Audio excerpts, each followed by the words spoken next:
yoo qabeetu ta'e yoo ammoo isa sanii saayiboottan isaa namni safara keessatti wal saayibuun qabeetu ta'e ati isa nu barbaadi. Isan hin barbaadanii karaan hin barbaada. Ammas deebi'ee saadaadhaan kana dura lolaa turte saadaadhaan. Ana malee saadaan lolanii tasliimumaa beekaa garuu maatiin isaas keessa jirti maatii isaa sanirraan dheeyinee isaanis wayyoo nan beeyneef faraan akka nama itti dhiyaatu tokko yoo dhaqee gaafa dallee arkuu hin oolu an garuu faraan hin beeku. Ayyee isa faraan hin beekne ta faraan dhiis. Amma haati manaa ijoolleedha jechuudha. Nu baay'eelamtee jetti garuu hin dhufaa jette malee hin dhufne ijoollee keessa. Haya isi amman tanagaa yoo dhuguma san isii lolaa jiraatte. Isii mana deebisaadha. Nin deebisa. Aywa ana moonni takka ilmaan isii keessa amma booda ganaa saadaan dhugaadha amma dura isii fillolee isii wajjin dhaabbachuu jira.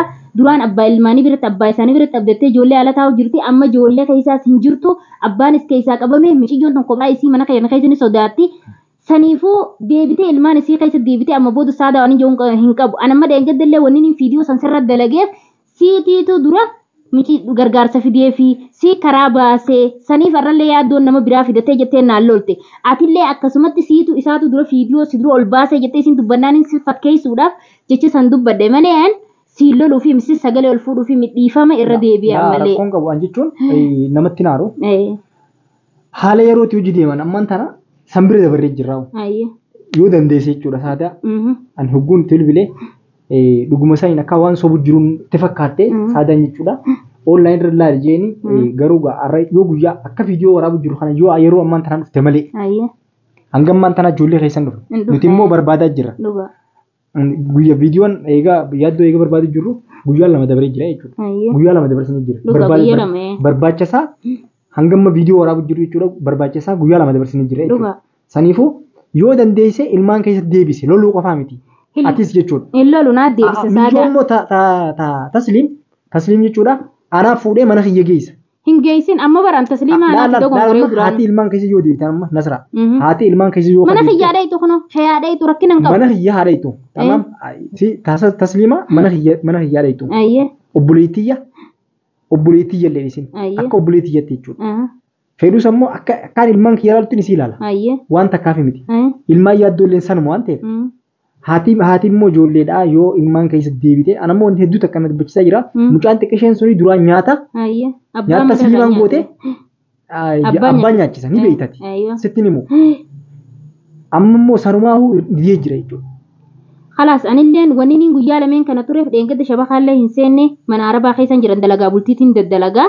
Wanni inni arge nama kana kalee gizeen arku bahuu na dhorka yeroo sanitti arrammoo raajuun akkamiin na dhooyisi amciyyoo tanaan biraan goone amciyyoo tanallee akkuma nama tokkootitti yaadee fi inni kun haa irraan qabu mana kana keessaa maal biraa gooti deemtee mana kiyya haa teessu hin je'ee malee waan biraa hin jenne akkamitti hangumaan an tasliimaa cinqusaniif ja'anii natti aaranii na dhooysanii silaa anta wajjin barbaaddu je'eetiin aaree gama keessan dhufe arrilleessi bilbileetiin nin dhufaa je'ee hojjettee na yaamtee dhufe malee akka yaaddoo mana kana hin jirre tasliimaan silaana qofa taate hulaana irraan bartuu turte. Ulaan irraan bantu haa galatoomtu isinillee natillee galatoomnaaf isinillee waliin nu araarsuudha. Takkanaatiin siin jaa. Anamma jechuun asitti dhuguma sanii asoo ati dhufin dura jechuudha. Farahaan kana akka yaaddoo qabuuf atis harka keessaa qabda jeetii yaadaa ture. Maaliif namatti hin dubbanne garuu? Namatti hin dubbanne. Tagaraa kiyya keessaa maaliif hanga ammaan tanaan dhufne atis? Hanga ngas takka takkatti yaada ture. Dhuguma sanii namummaan tana eegaati waa'ee yaaddootii fi tafarahaan harka keessaa hin qabaatin. Hin qabu. Harka keessaa hin qabaatin jechuudha. Haadha manaa yaaddoodhaa saada jechuudha. Akka deebituuf gargaarsa nu godhi. Saada anarra dhiisaa saada ittiin bilbila mana isii keessatti haa deebitu osoo dhuftee miciyyoo tanallee maqaa isii hin kaafnetti. Miyyoo baran jee. Miciyyoo tanallee maqaa isii hin kaafnetti waan abbaan ala biyya ala jiruuf abbaanis keeyirumaa yaadaati sharriitti deebi'ee waan takka hin taane ammallee alhamdulillah yaaddoon bikka jirurraa ni baha. Waan takka wanni isa ragaa hin jirtu immoo farahaan miciyyoo isa dhiyaatu takka illee ni beeka abboonii ta'e isaa wajjin deddeemtu gisee takka isii san jala seeneetiin farahaan bikka inni jiru barbaade anu waan inni isa godhu wallahi kabajamtoota fi hordoftoota keenya inni agartanii sinjaa viidiyoo mareetiin isin garsiisa yoo isa rabbiin agarsiise yoo rabbiin agarsiisin nasiibaa akkanaatiin isiniin jaa isinis. Anammoo haati manaa mana keessatti deebite anaaf gammachuudha waltaan waliin jiraanna waltahuu baannaan mana raajuu akkuma raajuun jechuun jiraadha anammaa. Rakkoo hin qabu tasliim teenya saadaaleen akka isiin sintuun anilleen keessaanitti nima anuu duraan kalataan sitti dogongoraan si balleesse ilmi namaa akkuma fuulli namaa waladdaati yaanni namaa waladdaanis kalatattiin sifaame gizee michiyyoo na fide gaa isin dhiisii galchii michiyyoo tan mana kiyyatiin deebisine nana michiyyoo mana kanarraa baaseemi inni si finnaan ammallee si karaa banee fi attee na qabatte anillee aara kanaan na keessa jiraayin atuma tanaa mana kana isa biraa baasee yaaddoon kun rakkatee haadha mana isaa manatti haa deebisuuf jechuufi lola malee waan biraa takka hammeenyi kan qabu wallaa kabajamtootaaf hordoftoota nyaatti daaree naadha dhiifama isinillee hedduu takka irra deddeebi'ee dhiifamaan isin gaafadha takkanaati raaju.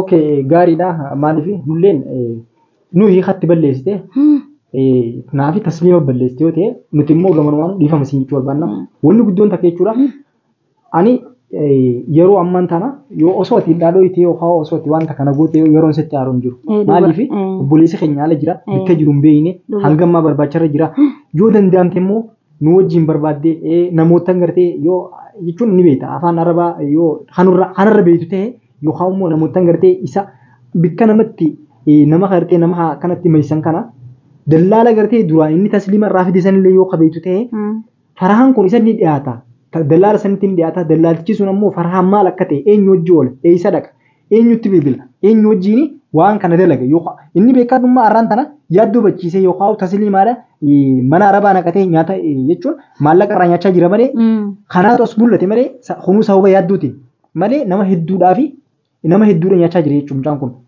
Asin dhalate waan ta'eef harka lafa jalaatiin akka gartee hantuuta akka hantuutaatti tanas sanis akka gartee hantuutaatti waan nyaataa jira jechuudha nama keenya wanti jechaa jira miidhaa guddaa irraan gahaa jiru hangammaan tana namni hedduun badee jira maarroon badee jira hogguu jaan kana jechuudha namni keenya yoo duuban jiraateen arabni akkanumatti qabdee nama keenya bikka takkan geessistu nama keenyaatu nama keenyaan akkana godhaa jira tanumaan sinjaa wanni nu gartuu rakkoon qabu.